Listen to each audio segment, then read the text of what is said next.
Niku ahli sunnah ciri khasnya niku mbok wong tau dosa kaya apa tetep dianggap Islam. Ada kelompok ekstrim khawarij sing darani wong nak dosa niku berarti wis napa ka. Jadi itu efeknya luar biasa dari madhab-madhab itu. Lalu kenapa madhab Abul Hasan Asyadzili yang kita pilih? Karena kalau orang Islam kamu kafirkan niku mboten ketemu, cara akal niku mboten ketemu. Ya, cara berpikir kita masyhur Abul Hasan Asyadzili ngendikan wong iku nak kafir mulai cilik nganti 70 tahun. Kula baleni malih tiyang kafir cilik ngantos 70 tahun. Itu kan menjadi mukmin itu hanya dengan melafadzkan apa? Syahadat la ilaha illallah Muhammadur Rasulullah. Niku hadhil kalimah satu ini. Kalimah syahadah niku saged ngilangi kekafiran 70 tahun. Artinya kalimat ini adalah kalimatun dakhala fihal kafiru al-islam atau kalimatun sara bihal kafiru musliman. Jadi ngaji rileks ini tanamkan di hati. Ini adalah kalimat yang orang kafir saja menjadi muslim, hanya sekali dilafadzkan. Masa lalu dengan kalimat yang sama tiang muslim menjadi kafir. Nah, itu membuatkan ketemu akal. Makanya madhab takfiri, madhab gampang mengkafirkan orang itu jelas madhab yang enggak ada rujukannya sama sekali, enggak ada pegangan ilmiahnya sama sekali. Wong kafir wae dadi Islam, mosok wong Islam dadi kafir. Mau perkara tahlilan ning kuburan. Gara-gara tahlilane nyekel patok dianggap napa? Mergo dianggap jaluk napa? Jaluk baik, jaluk. Lane dawuh Said Muhammad masyhur itu diterjemah di seluruh bahasa di dunia. Wong-wong sing ngafirno iku mbok yo sekali-kali nginceng iku ngrungokno.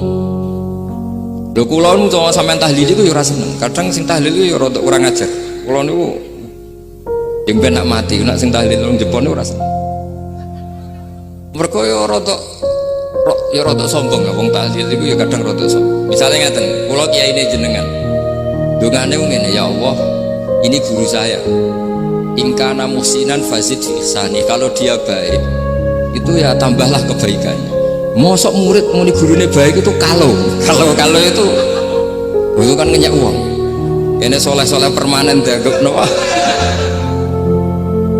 Jadi dongane itu ngeper, ingkana muhsinan fazid ihsani. Wa ingkana musian fatajawaz anhu. Misalnya kalau dia orang buruk, kalau beliau orang buruk yang kau maafkan. Maka orang-orang di luar sana yang mengatakan andikan tahlil itu baik pasti dilakukan sahabat, itu logika yang keliru. Sahabat gak mungkin kan nahlili Kanjeng Nabi ngendikan ingkana musinan. Sido kafir ngoten ki mboten. Lha wong Kanjeng Nabi kok apike di ngendikano ingkana ini kok kafir. Wong Nabi kok ingkana andai. Saiki pertanyaannya gini, kita sebagai kiai, sebagai guru ku murid nak tahlil ya rada kurang ajar sithik. Wong gurune kok diomongno ingkana musinan ambek ingkana musian. Nah pertanyaannya gini, lepas dari kira rada kurang ajar lah dalam tahlil itu rada kurang ajar karena nyebut guru ora qad kana musinan tapi ingkana musinan. Maksudnya kalau sampai sebagai murid kan mendapat kode kana musinan, guru saya benar-benar orang baik, bukan ingkana andekan orang baik. Tapi ada satu kepastian bahwa ini tidak minta sama mayit. Jadi tujuan kalau kita minta mayit itu salah sama sekali. Wong kita datang ke kuburan malah memintakan ampunan untuk mayit. Kok iso darani njaluk iku piye? Ya mergo mau didelok kok adoh ketoke ngatong ya berarti njaluk. Lah ya wong fatwa kok mau berdasar inceng-incengan kok adoh niku ora jelas ya fatwa ini. Paham gitu? Terus jenengan kudu yakin, yakin bahwa mazhab kita itu yang benar, bahwa tahlilan di kuburan tidak kafir karena tidak minta ke mayit, malah memintakan untuk mayit atau memintakan ampunan untuk mayit. Cuma redaksi sing rontok ngoten niku dikurangi. Nah kangge guru niku nggih dikurangi lah. Ya Allah, jenengan maha pengampun, kula suwun guru kula jenengan ampuni. Jadi ampun ngangge donga sing teng salat mayit. Nah, sholat mayit itu kan memang ada sanatnya, memang semua bentuknya seperti itu. Tapi nanti kuburan, kalau betul nanti itu ngotong bangun ngotong, ya Allah ini guru saya, engkau anugerahkan beberapa ilmu, beberapa amal yang manfaat untuk orang banyak. Kalau suwun jenengan dat sing maha pengampun, jenengan ampuni. Dan buat ngake ingkana itu, tangan-tangan muka aku jadi kiai ini tersinggung. Murid orang ajar, kosok darani gurunya apik, aku andekan. Ya tapi berhubung rafaham ya alhamdulillah ya do. Tahlil yang wali songo ya banter-banter nganggo mic. Lah sing kene fahammu ya rodok risi, piye? Wali songo darani ingkana piye wah. Dadi niku mareni iki, mulane kula suwun nak tahlil nyewa kiai sing alim lah ben rodok bener, ben rodok bener. Tapi ampun nyewa kula mboten purun. Kalau nu gak ada pondok, jadi bukan saya masyhur susah diundang orang kecuali yang ada hubungan guru, hubungan sarang. Karena beliau lama sekali ngajar di MGS. Saya, ya Gus Maksum itu lama ngajar di MGS. Jadi saya itu hanya datang di orang-orang yang pernah khidmah di sarang, terus yang pernah keluarga sepuh. Saya datang ke Jakarta ke Pak Kures Shihab itu ya karena Pak Kures itu lama sekali selama bikin diskusi tafsir, akhirnya saya termasuk pengajar di pondok beliau. Jadi faktornya ya hanya karena itu, bukan yang lain. Terus kalau suwun jenengan kedah yakin kalau faham takfiri yang memudahkan mengkafirkan orang lain itu faham yang salah, karena itu bahaya. Terus bahaya kedua secara fikih itu nanti repot. Kalau nanti di salah satu seminar itu sudah mau zuhur, ketemu satu narasumber yang gampang mengkafirkan orang, itu separuh masjid kebetulan mereka banyak yang bisa ngaji itu terus gak sholat zuhur. Tanya sama mereka, lu kok gak sholat zuhur, ini sudah masuk waktu, kan sholat hanya wajib untuk orang muslim, kita akan kafir. Ya karena dikafirkan tadi kan, kalau kita akan dikafirkan. Akhirnya gak kafir, sholat. Efek dari mazhab itu panjang. Kalau betul faham mereka itu betul, berarti yang sudah kafir, orang kafir itu wajib sholat dah. Enggak kan? Itu malah panjang kan, karena terus menjadikan orang Islam tidak tidak sholat. Nanti ke masjid tidak boleh, orang kafir nggak boleh masuk masjid. Itu efek fikihnya panjang. Jadi kalau suwon mazhab Abil Hasan Asyadzili itu dipegang. Nah itu madhab beliau itu implementasinya di teng kitab Hikam. Karena Hikam itu putu murid yang paling bisa mengimplementasikan, menjelaskan cara pandang madhab Abul Hasan Asyadzili sing dados thariqah Syadziliyah. Terus ketiga, itu cara pandang itu detail itu jelimet. Mesti sampean ora kepikiran. Misalnya begini. Ketika ada orang salah jenengan marah, itu sebenarnya karena salahnya apa karena hal yang lain? Normalnya orang itu berpikir karena salahnya, itu keliru cara madhab Hasan Asyadzili. Pasti kamu marah itu karena ada hal lain. Misalnya kita pembantu elek kritik mecahno gelas, mesti langsung gua ngamuk. Alasannya mecahno, tapi ini asing mecahno itu wong ayu, kowe iso ngamuk. Kowe iso ngamuk wong ayu. Mecahno gelas lah, kok gelas lemari rasa gelas. Sama, kamu janjian sama orang, wongnya nyulayani janji, mesti mbok maki-maki. Katanya jam 10 kok udah datang gini-gini. Nah, tapi kalau yang terlambat itu wong sing ngutangi kowe iso ngamuk orang sing ngutangi kowe. Atau sing terlambat itu komandannya, atasan kamu. Atau kiainya. Artinya gini, ketika kamu marah atas nama terlambat itu sebetulnya karena terlambat atau karena hal lain. Nah, maksiat juga gitu. Cara pikirannya Abul Hasan Asyadzili, ketika kowe roh misalnya cawe itu maco naik ninja tau, mesti kowe darani wah luput suwuk. Tapi nak dikandani, niku putune jenengan. Mesti langsung ya Allah jenengan sepunten. Jadi sebenarnya kita kebencian sama orang lain tuh karena kebetulan tuh tidak keluarga kita. Coba kalau itu keluarga, pasti kayak mikir ulang. Gue gedeng mau ngerasolat, mesti sebabnya dua. Satu tidak sholat, dua kebetulan itu tidak anak kamu. Kalau itu anak kamu, kamu pasti istighfar berhari-hari untuk dimaafkan Allah, bukan maksud no. Tapi kalau orang lain gue, pertanyaannya sebetulnya kamu benci itu karena tidak sholatnya apa karena plus dia tidak anak kamu? Nah itu pikirannya Abu Hasan apa? Gue ngamuk itu gelas pecah, itu perkara itu pecah gelas apa plus yang pecah elek. Nah itu pecundang kita, itu cara pikiran Abu Hasan. Kita ini pecundang, pecundang itu nggak fair, apa? Betul fair. Nah itu terus beliau diantaranya punya cerita Nabi Ibrahim itu pernah diangkat ke Allah di alam malakut. Di alam malakut kemudian ini ada di kitab Hikam juz 2 halaman 4 yang di bab ini yang saya baca ini cerita terakhir nih bantu pun sampai tak ngaji suwi-suwi ramus difaham atau sedih nak sedih itu kan dia alasan kenapa aku rafaham salah itu sebab ngulangi sedih nah, anak suwi sampai rafaham malah ribet kan diulang suwi rafaham goblok tenan berarti kan gitu. Nah ini untuk menjaga harkat dan martabat niku ngajine sedih untuk mawon dan takoki malaikat kenapa ora paham salah Gus Pak ngajine sedih jadi duwe napa alibi lah gak ada napa pembelaan. Nabi Ibrahim itu diangkat di alam malakut karena beliau seorang nabi melihat orang maksiat ditanya sama Allah ya Allah itu orang-orang maksiat tuh makan dari rizkimu menempati bumimu dan semua fasilitas yang kau bikin lalu menurut kamu gimana Ibrahim ya bunuh saja matikan saja sama Allah dituruti. Melihat lagi ada maksiat yang berbeda selalu Nabi Ibrahim usul itu dimatikan. Jadi Ibrahim pernah jadi garis keras lah kira-kira keras sekali. Lalu suatu saat Nabi Ibrahim itu disuruh nyembelih Ismail. Disuruh nyembelih apa? Ismail.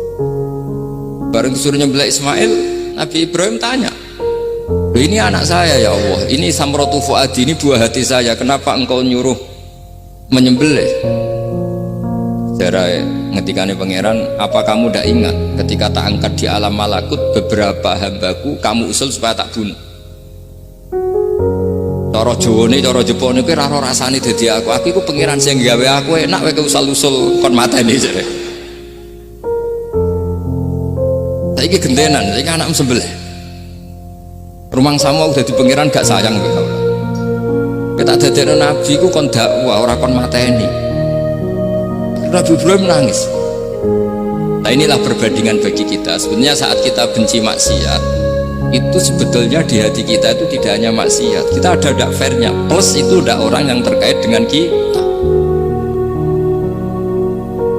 Kayak misalnya mau wangkel, penyanyi sembilan mau wangkel. Suatu saat penyanyi gue aku, masa gue gelem jadi bojomu, hilang mangkelmu.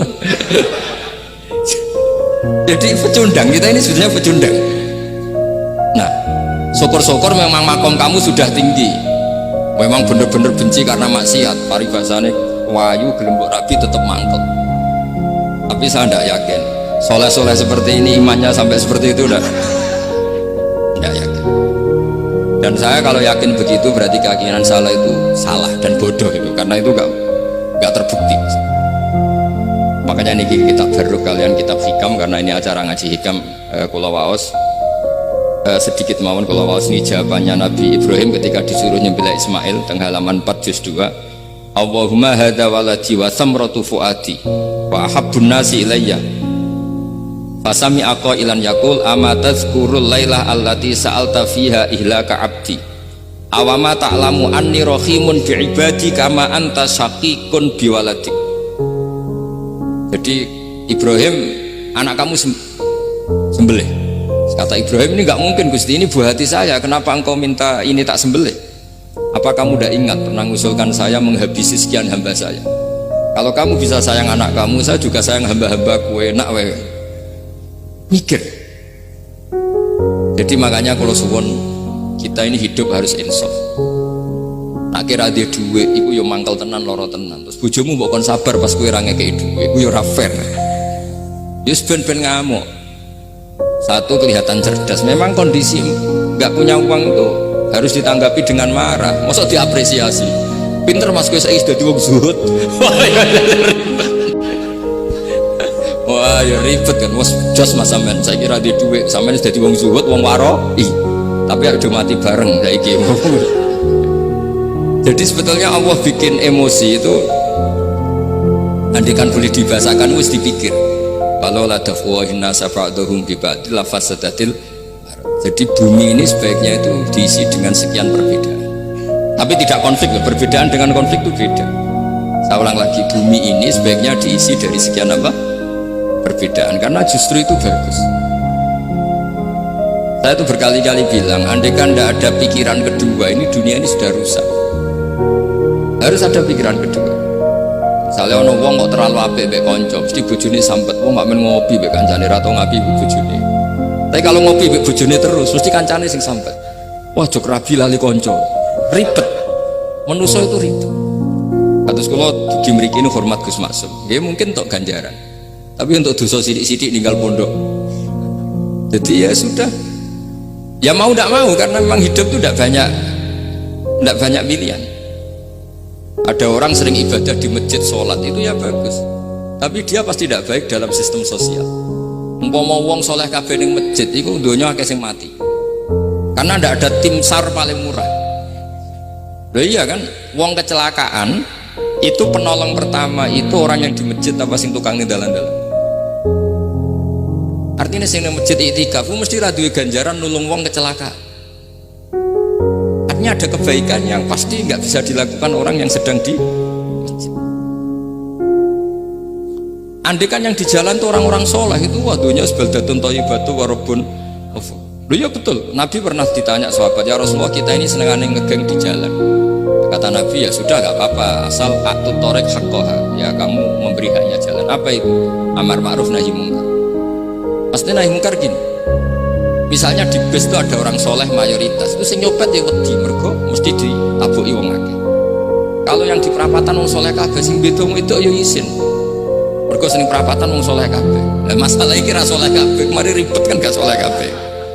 Jadi sebetulnya Indonesia itu aman kalau yang di jalan tuh soleh semua, karena perempuan lewat gak diganggu, ada copet gak berani, semuanya aman. Maka di Islam itu menyebut kebaikan itu jumlahnya banyak sekali. Tidak bisa kamu wah hebat-hebatnya wong sing nang masjid terus, tidak bisa seperti itu. Andai kan semua orang di masjid, nah ono kecelakaan pertama yang nolong siapa? Nah ono wong golek alamat tuh takok sapa kabeh ning jero masjid. Ribet kan? Makanya ini Quran bikin aturan wala taq'udu bi kulli siratin tu'iduna wa tasudduna an sabilillah. Yang enggak boleh itu duduk di jalan sambil mengganggu atau mengancam hal-hal yang baik. Tapi kalau duduk di jalan justru membantu hal-hal yang baik, maka ini disyariatkan oleh Jadi ini kita harus mulai mikir ya. Jadi walhasil ngendikane kitab hikam, bayangkan yang maksiat itu anak kamu, istri kamu. Pilihan kamu itu memaafkan dan minta dimaafkan oleh Allah. Tapi ketika orang lain kamu minta supaya dilaknati Allah, ini tidak fair. Jika kita diajari guru-guru kalau minta ampun ighfirli wali walidayya wali jami'il muslimina wal muslimat, masih dikata wali jami'il muslimina wal muslimat wal mu'minina wal mu'min. Itu filosofi yang luar biasa, kata jami' semuanya ya Allah engkau maafkan. Bukan keluarga saya tok, siapapun yang berkontribusi terhadap Islam ini engkau maafkan. Begitu juga di muqaddimah khutbah kula suwun harus ditradisikan wala alihi wa sahbihi ajmain. Kata ajmain ini kata pembeda. Mungkin orang baca hanya rutin, tapi kita yang nekuni ilmu, ajmain ini kata kunci. Fa inna ahla syiah akramu sahabiyan wa ahanu sahabiyan akhar. Jadi tradisi madhab syiah itu apa? Ada sahabat yang begitu dimulia-muliakan berlebihan kayak Sayyidina Ali, dan ada yang dihinakan kayak Abu Bakar dan lalu pembedanya dengan ahli sunnah apa? Kita menghormati sahabat wa sahbihi ajmain. Jadi hadhil kalimah kalimatun fariqah, ini kalimah pembeda. Jadi ajmain buatan kalimah rutin terus ono jimati ono kasiate ini buatan. Kita maklumatkan ke seluruh dunia bahwa madhab ahli sunnah ditandai dengan wa ala alihi wa sahbihi ajmain. Ane dawe Mbah Hasyim wa nukrimu ahlal bait wa nukrimu jami'a ashab Rasulillah sallallahu alaihi wasallam. Wa nukrimu jami'a ashab Rasulillah sallallahu alaihi wasallam. Ciri utama mazhab Ahlussunnah apa? Menghormati keluarganya Nabi, dan menghormati seluruh, ada kalimat apa? Seluruh sahabat. Jadi kata ajma'in itu kalimatun fariqah atau kalimatul fasl, kalimat yang membedakan mana madhab Syiah dan madhab ahli sunnah apa? Itu kalau jenengan ngaji teng Gus Maksum napa teng Haji Maksum, di antara madhabnya sinten Nabi Ibrahim yang diceritakan Abdul Hasan apa? Asyadili, kebencian kepada maksiat, kita semua pasti benci maksiat, tapi gak fair kan, yang satu kamu laknati, yang satu kamu doakan, ujung-ujungnya apa? Ada unsur hadun nafsi. Kalau yang terkait dengan jenengan mbok dongakno di sepuro, nah yang nggak ada terkait mbok pasutno, ini kan gak fair, padahal sama-sama apa? Maksiat. Kalau suwon polemik tentang ketentuan gimana hukumnya ziarah kubur, ya hukumnya baik, karena mendoakan atau memintakan ampun untuk yang mati, bukan meminta sama yang mati. Nabi Sayyid Muhammad kira orang percaya rumah wong didelok padha, ora didelok padha pancen yo ngeri kan. Patoke diusap-usap. Bariku ndonga, delok padha kan njaluk kuburan, padahal mayite ngeluh. Ngeluhe perkara mau, kadang nek sing kiai ini rapati iso ngaji wamen imkana. Wali kok diarani napa? Ya Allah, jika mayit ini, andekan mayit ini baik, maka, dan andekan tidak, lu cara kowe dadi mayit bocah ora jelas mayit. Nah, makanya ini cobalah kalau sholat jenazah tidak apa-apa doa itu, karena sanatnya seperti itu. Jadi kalau doa guru ya diatur-atur yang baik lah, langsung mawon ya wafiratunu wal khotiat gini-gini, samohon beliau amal baiknya jangan terima, amal buruknya jangan ampuni, karena guru juga manusia tidak nabi. Boten terus apa pakai apa ingkana.